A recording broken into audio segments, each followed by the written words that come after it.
반갑습니다. 한국납세자연맹의 김선택 회장입니다. 강의를 시작하도록 하겠습니다.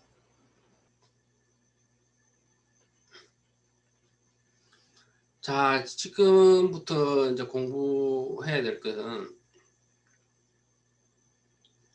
굉장히 중요한 내용입니다. 여러분들이 한국에서 이렇게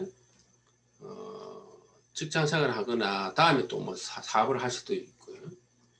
했을 때 이 개념은 꼭 이해해 두셔야 됩니다. 근데 이 개념은 상당히 어려운 우리가 개념이고, 주변에 뭐 세무사라든지 사실상 세법을 아주 오래 공부하시는 분들도 이 개념을 정확하게 이해를 못하고 계신 분들이 굉장히 많습니다. 그래서 여러분들이 올해 연말정산에서 내가 이 공제를 받아야 되느냐 안 받아야 되느냐를 선택해야 되겠죠. 자, 그 선택을 하기 위해서 여러분들이 이 개념을 이해하시면은 여러분들이 그 판단을 굉장히 쉽게 하실 수 있습니다. 몇 년 전에 강호동씨가 세무조사를 받아서 뭐 수억 원을 추징했다 라고 이제 언론에 기사가 뜨면서 강호동씨가 뭐 이렇게 사과도 하고 잠시 은퇴하고 다시 돌아왔는데, 자, 언론에서는 절세, 탈세 두 가지 개념만 씁니다. 그런데 우리가 학문적으로 보면은 네 가지 개념이 있습니다. 즉, 절세, 조세피, 탈세, 조세포탈. 자, 여러분들 절세는 여러분들 잘 아실 거고, 법의 테두리 안에서 내가 절세를 하는 거고, 조세포탈도 굉장히 쉽습니다. 고의적으로 탈세한 경우, 사기적인 행위, 뭐 이중장부를 만들어서 사업자가 세금을 안 냈다, 뭐 허위 세금세를 발급했다, 뭐 이런 거는 전부 다 이제 이렇게 고의로 세금을 포탈하기 때문에 행사처벌 대상이 됩니다. 그게 조세포탈입니다. 탈세는 뭐냐? 탈세는 뭐 사업자 같은 경우에는 뭐 세무회구와 기업회계의 차이, 뭐 이런 표현을 하죠. 예를 들어 접대비를 지출했는데 1,000만 원을 지출했는데 세법에는 1,000만 원 인정하는 게 아니고 일부만 인정합니다. 그리고 뭐 상속을 받았는데 이 부동산을 감정가 가격으로 평가를 할 건지 뭐 매매 가격으로 평가를 하겠지에 따라서 세금이 달라지겠죠. 그리고 세금의 기소년도의 차이, 조금 전에 제가 설명했죠. 실비보험을 작년으로 예를 들면 기속시킬 건지 안 그러면은 2019년으로 기속시키는지에 따라서 이게 세금이 달라지지 않습니까? 그런 거라든지, 그리고 법 해석의 차이는 항상 납세자하고 이제 가세관청이 다툼의 소지가 됩니다. 뭐 실비보험 의료비도 마찬가지고, 뭐 장애인에 해당되느냐 안 되느냐도 마찬가지입니다. 그리고 뭐 세법이 복잡한 세법으로 소득금의 100만 원이 없잖아요. 소득금은 몇백만 원이 복잡하기 때문에 우리 세금을 추징당하게 되는 거고요. 즉 이런 경우에는 우리가 세금은 추징을 당하지만은 실제적으로 이거는 우리가 도덕적으로 비난을 할 수 있는 그런 우리가 대상은 아닙니다. 예. 자, 그러면 조세회피가 뭐냐라는 것을 여러분들이 이해를 하셔야 됩니다. 조세회피라는 것은 하여튼간에 세금을 안 내려고 하는 행위를 이야기했죠. 가급적이면. 근데 이거는 성공하면은 절세가 되는 거고요. 실패하면은 세금을 내게 되는 겁니다. 탈세가 되는 겁니다. 예. 대표적으로 뭐 실비보험이 이제 그런 내용이에요. 자, 절세는 여기 여러분들이 쭉 읽어보시면 알겠습니다. 예를 들면은 부모님 공제를 소득이 높은 행위 공제 받는다든지, 맞벌이 부부가 예를 들면 지금까지 공부했던 맞벌이 부부에 관한 내용이라든지, 뭐 세법의 틀 안에서 우리가 세금을 적게 내는 행위를 절세라 그러는 거죠. 조세포탈은 사기적인 행위로 통해서 세금을 포탈하는 것을 이야기를 합니다. 자, 연말정산과 관련해서 제가 설명을 해드리면 대표적인 게 허위 영수이자, 허위 기부금 영수죠. 뭐 백주로 옛날 것도 오래전에는 뭐 백주를 받아가지고 자기가 써서 이제 공제를 받거나, 최근에는 예를 들면 두 번째 사례가 많죠. 100만 원을 기부하고 500만 원 끊어달라 해서 이제 공제받는 사람도 있고요. 제가 최근에 아는 사람을 통해서 이제 이렇게 상담을 해준 내용이 하나 있는데, 그러니까 그 사업 소득자, 그러니까 최고 세율에 걸리는 사람 같죠. 자, 우리 최고 세율의 장사를 잘해서 아주 많은 우리가 소득을 올리는 최고 소득자 같은 경우에는 자기가 추가적으로 번 소득, 만약 1억을 우리가 소득을 더 올렸다 그러면은 절반을 국가에서 가져갑니다. 그래서 예를 들면 조세제한이 굉장히 심하죠. 그래서 교회에다가 내가 1억 원을 당신한테 입금해 줄 테니까 1억 원 영수증을 발급해 주고, 그리고 2천만 원은 당신은 먹고 8천만 원을 나한테 돌리달라, 이렇게 제안을 했어요. 제안을 받아가지고 저한테 어떻게 하면 좋은지를 상담이 들어온 거가 있었는데, 그것이 이 조태포탈입니다. 그리고 뭐 예를 들면 동생이 현금으로 백화점에서 100만 원짜리를 예를 들면 상품을 사는데 내 예를 들면 현금 영수증을 받는 경우도 사실 이거 허위 현금, 이거는 우리가 세법적으로 보면 조세포탈에 해당되는 거고요. 그리고 자, 행제자매에 관한 공제도 된다 그랬죠. 자, 행제자매를 공제를 받으려면 처남처제 포함해서 주민등록에 같이 있어야 공제가 됩니다. 같이 있어야 공제가 되는데, 예를 들면 뭐 시골에서 따로 사는, 예를 들면 뭐 언니나 누나가 암투병 중인데 나이가 65세고 암투병 중인데 내가 의료비를 실제적으로 지금 지원해주고 있다, 이렇게 했을 때 이거를 예를 들면 실질적으로 따로 사고 있는데 주민등록만 내 주소로 옮겨서 내가 예를 들면 형제자매, 기본공제, 장애인공제, 의료비공제를 받을 수 있죠. 이것도 허위로 이제 주민등록 옮기는 거잖아요. 그리고 자, 결혼 전에는 예를 들면 대학생인 동생 우리가 교육비 공제를 내가 받았는데, 내가 이제 등록금을 대줘가지고 결혼 왜 받았냐면은 이거는 일시택에 해당되기 때문에. 일시택은 예를 들면 시골에서 동생하고 같이 살다가 내가 직장에 취직이 돼서 서울로 올라왔어요.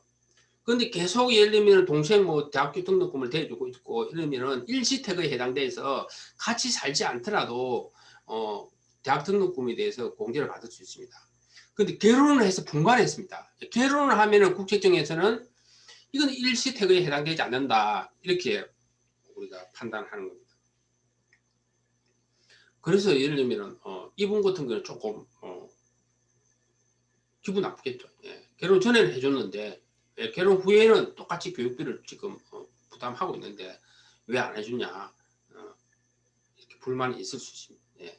그래서 일시태그 동거가정사업부를 회사에 제출해서 동시행 교육비 공제를 받았다, 이런 이야기입니다.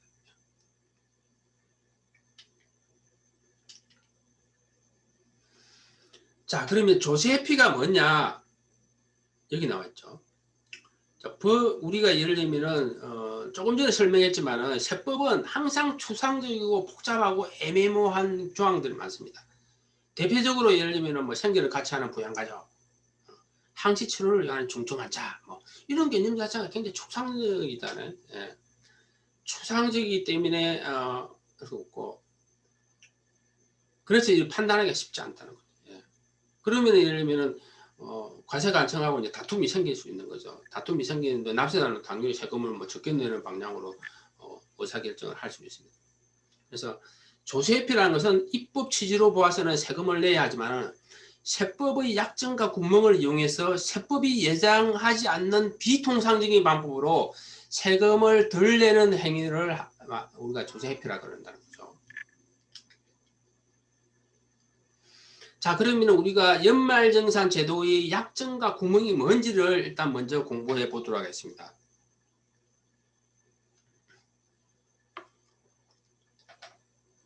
연말정산 제도는 이제 개인에 관한 세금을 회사에서 대신 예를 들면 계산해 주는 거죠. 그래서 뭔가 잘못되더라도 이렇게 개인한테 책임을 지기가 굉장히 어렵고, 그리고 사기적인 행위가 있더라도 아직 형사처벌된 사례는 거의 없는 것 같습니다. 그리고 실제적으로 일반적으로 세금을 우리가 가소신고했을 때는 가산세가 굉장히 무서운데 가산세도 굉장히 낮게 지금 운영을 하고 있고요. 그리고 하여튼 연말정산을 할 때는 회사에서는 실질적인 요건을 예를 들면은 확인할 수 없죠. 그리고 무엇보다도 연말정산을 하는 인원이 1900만 명인데 사실상 뭐 세무조사 하기도 힘들고요. 그리고 한다 그래도 실제적으로 세수 실적도 낮고 또 사업자하고 공평 문제로 정치적으로 이렇게 근로소득자를 대상으로 대규모로 우리가 부당공제에 대해서 세무조사를 한 적은 없습니다. 자, 그러면 국가 입장에서 예를 들면 연말정산의 장점이 뭔가? 어떻게 보면 근위적인 국가에 있어서의 장점을 이야기하는 겁니다. 일단 징수 비용이 적게 든다. 회사가 대신해 주니까 조세 저항이 적다. 예. 국민들이 세법에 대해 잘 모르게 된다. 잘 모르기 때문에 실제적으로 민주국가의 신문으로서 권리의식이 약해지는 거죠. 사실 이 소득세라는 것은 우리가 정치적으로 매우 중요한 겁니다. 현대 국가는 국민이 주인인 국가지 않습니까? 그 의미는 소득세를 국민들이 자발적으로 우리가 세금을 내야 한다는 걸 의미합니다. 자발적으로 내기 위해 내야 우리가 되는 거죠. 그래서 권리의식이 생기는 겁니다. 세금에 대한 예상 낭비를 감시한다든지 뭐 투명성이라든지 이런 것 자체가 소득세를 모르고는 그런 권리의식이 생기기가 굉장히 어렵습니다. 그래서 저는 그래서 미국, 스웨덴, 캐나다 대부분의 선진국은 연말정산 제도는 없습니다. 원천징수 제도는 있어도 사업자와 똑같이 근로소득자도 5월달에 확정신고로서 자기가 세금을 정산합니다. 본인 스스로. 이제 한국도 다른 선진국 같이 연말정산 제도를 폐지할 때가 됐다 저는 그렇게 생각합니다. 그래서 1935년에 미국의 대법원 판례가 법이 허용하는 범위 안에서 납세자가 자신에게 부과될 세금을 감소시키거나 이를 회피하고자 하려면 법적 권리는 절대 무시될 수 없다. 이런 판례가 있는데 여기서 법이 허용하느냐 안 하느냐가 예를 들면 애매한 경우가 많다. 그래서 조세회피라는 것 자체가 생기는 겁니다. 그래서 조세회피 사례의 대표적인 게 사실 실비보험권입니다. 저희 납세연맹에서 뭐 이렇게 소송에서 대법원에 상고한 지 4년마다 우리가 작년에 이제 판결이 패소 판결이 나왔는데 여기도 나와 있지만은 이제 근로자가 직접 부담하는 의료비에 예를 들면은 뭐 해당하지 않아서 그 실비보험을 의료비에서 차감해야 된다 이렇게 판결했는데 저는 이 판결을 보면서 깜짝 놀랐습니다. 4년 동안 예를 들면은 우리가 기다리다가 판결문이 나왔는데 실제적으로 왜 이것을 대부분에서 이렇게 판단하는지에 대해서 판결 이유가 없습니다. 이게 딱 한 장이에요. 판결 내용이. 실제 저는 예를 들면 이거를 만일에 우리 납세연맹이 성소를 했다라면은 우리가 1000만 명 이상한테 세금을 환급해 줘야 되기 때문에 정치적으로 굉장히 파장이 큽니다.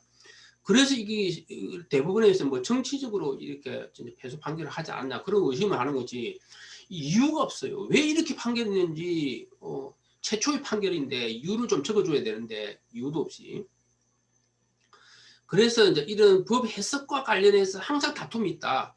그래서 대부분의 판결이 날 때까지는 이길지 질지 모릅니다. 그래서 이기면 절세가 되는 거고요. 지면은 탈세가 되는 겁니다. 예를 들면. 그래서 조세회피라는 것 자체가 이제 중간에 있는 거죠.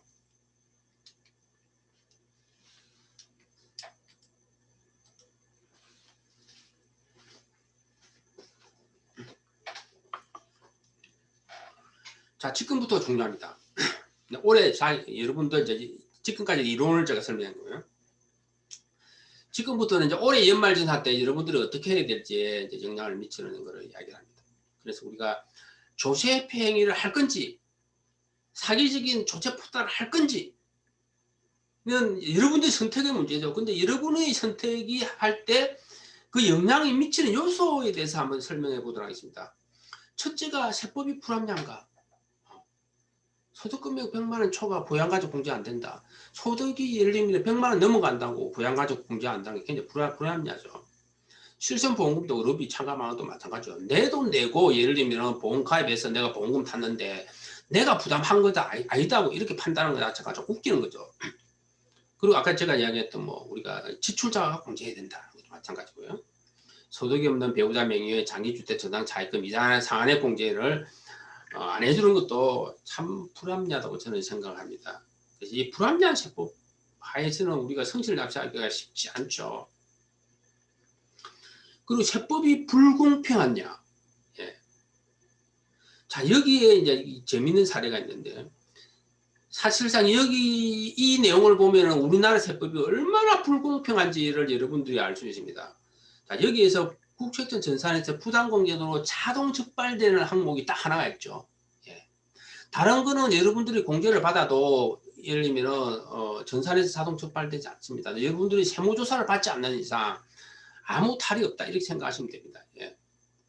그래서 2001년 이전에 부모님이 퇴직했는데 공무원 연금을 뭐 300만 원 받든 400만 원 받든 500만 원 받든 공제 받으셔도 되고요. 예. 임대소득이 2천만 원 미만이면은 공제 받으시면 됩니다. 분리가 되기 때문에 이자 배당도 마찬가지고요.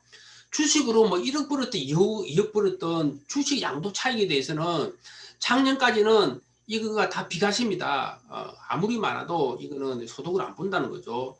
그리고 부모님이 시골에서 논농사 밭농사를 크게 지어서 뭐 1억 소득이 있어도 이거 기본공제 받아도 되고요. 예. 부모님이 일용직 소득 건설 현장에 일하시는데 연 소득이 5천만 원, 6천만 원, 7천만 원이라도 공제 받아도 됩니다. 예. 그리고 뭐 지하경제에 종사하시는 분들은 당연히 뭐 적발 안 되겠죠. 자, 그렇지만은 부모님이나 배우자가 근로소득이 500만 원이 넘어가면은 배우자 공제나 부양가족 공제가 안 됩니다. 예. 안 됩니다. 예. 쉽게 이야기하면은 부자 아빠는 예, 부자 부모는 쉽게 하면은 공제받고 가난한 아빠는 가난한 부양가족은 기본 공제 안 해준다는 거잖아요. 아주 불공평하죠. 예. 자, 그리고 세법이 자주 바뀌고 복잡하냐? 여러분들이 부당공제로 추징되는 것 중에서 가장 많은 건수를 차용하는 것이 이것이 소득금액 100만 원입니다. 자, 부양가족들이 소득금액 100만 원이 초과하면 기본공제를 받으면 안 되는데 여러분들이 그거를 알기가 어렵다는 거죠. 여러분들이 멍청해서 그럴까요? 아닙니다. 세법이 너무 복잡해요. 그래서 이 아버지가 배우자가 예, 자녀가 예, 소득금액이 100만 원이 넘어가는지가 너무 어렵습니다. 그래서 소득의 종류에 따라서 다 판정 기준이 틀립니다. 일단 뭐 부모님이 뭐 공공근로를 하셨다 그러면 일단 그거는 대부분이 일용직 소득이나 보시면 되고요. 그런 공제 받으시면 됩니다. 제가 여기 이미지로 떼어놨는데 이렇게 보시면 돼요. 지금 얘들 급여를 받았어요. 보수를 받고 소득세 주민세 있지 않습니까? 예, 소득세가 있고 이제 지방소득세가 주민세인데 10%가 저 소득세가 예를 들면은 저 급여의 3%면은 사업소득자에 해당되고요. 8%면은 기타 소득자에 해당됩니다. 그리고 소득세가 제로다 하면은 대부분이 일용직 근로자입니다. 일용직 근로자는 일당으로 계산하는데 일당이 은간하고는 세금이 안 나옵니다.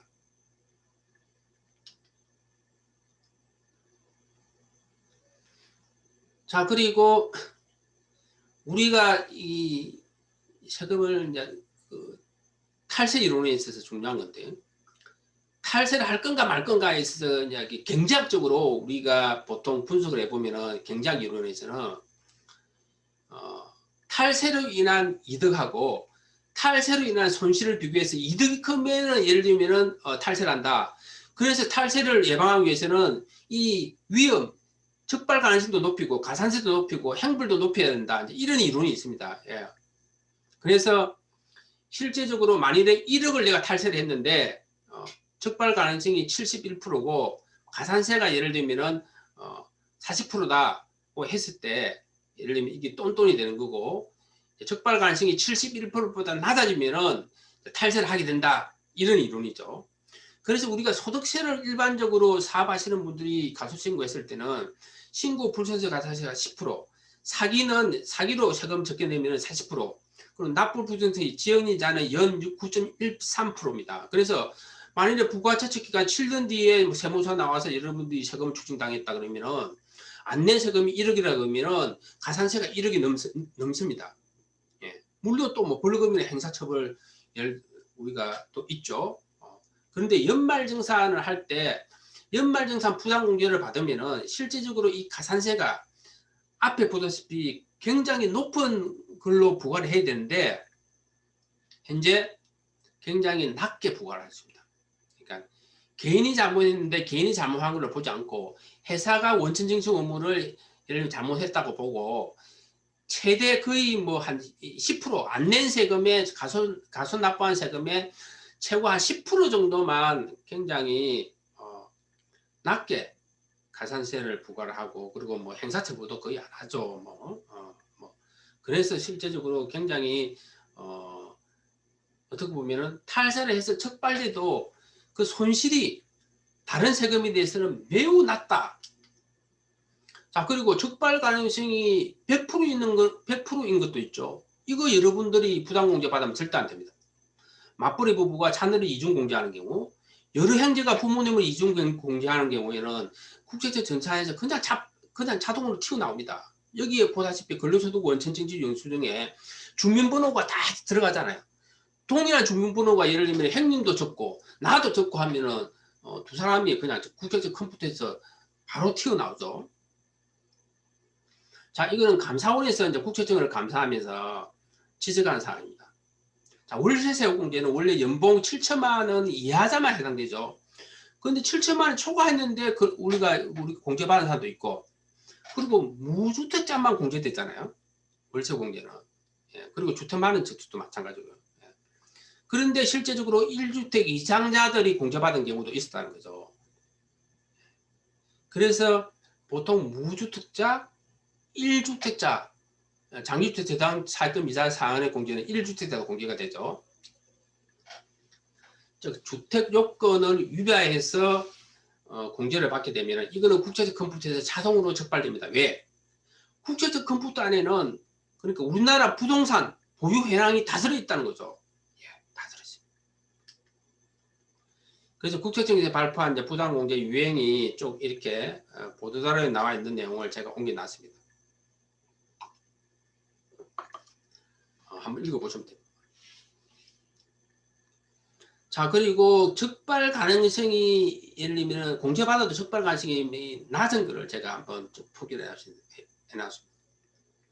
자, 실질적으로 부양해야 부모님 공제를 받았는데 이제 부양하지 않는 경우, 그리고 뭐 조부모도 마찬가지고요. 아까 지출자 공제도 마찬가지고 국세청 지출자 공제 받아라는 것을 유예하거나, 그리고 만일에 뭐 실업 보존 기능이 없는 콘텐츠 렌즈나 선글라스를 카드로 결제하면은 간소화 시스템이 뜹니다. 근데 이게 여러 배 제외해야 되겠죠. 제외 안 했어요. 그런 경우에도 사실상 국세청 컴퓨터에서 적발이 될 수가 없겠죠. 그리고 뭐 카드를 내가 내 개인 카드로 썼는데 이게 법인 비용으로 처리됐다 그러면은 제외해야 되는데 제외하지 않는 경우라든지, 뭐 따로 사는 행정자문의 주소를 허위로 인정한 경우라든지, 이런 경우는 실제적으로 국세청 컴퓨터에서 뭐 적발할 수 있는 방법이 없겠죠. 자, 여기 나와다시피 특히 이제 부모님 우리가 공제와 관련해서 소득 요건, 나이 요건을 충족해야 되고, 생계 요건도 우리가 충족해야 됩니다. 법상은, 요건의 사상은. 자, 그렇지만은 이 생계 요건이라는 것이 이제 부모님하고 따로 거주할 때 부모님이 독립적인 생계 능력이 없어서 내가 생활비를 보태주는 경우가 이 생계 요건이 충족됩니다. 예. 그런데 이거는 실제 연말정산에서는 실제적으로 회사 직원, 회사 연말정산 담당자가 내가 부모님 생활비를 보태주는지, 뭐 부모님이 생계 능력이 있는지 어떻게 알겠습니까? 그래서 실질적으로 이거는 고려하지 못한다, 그런 이야기를 하는 겁니다.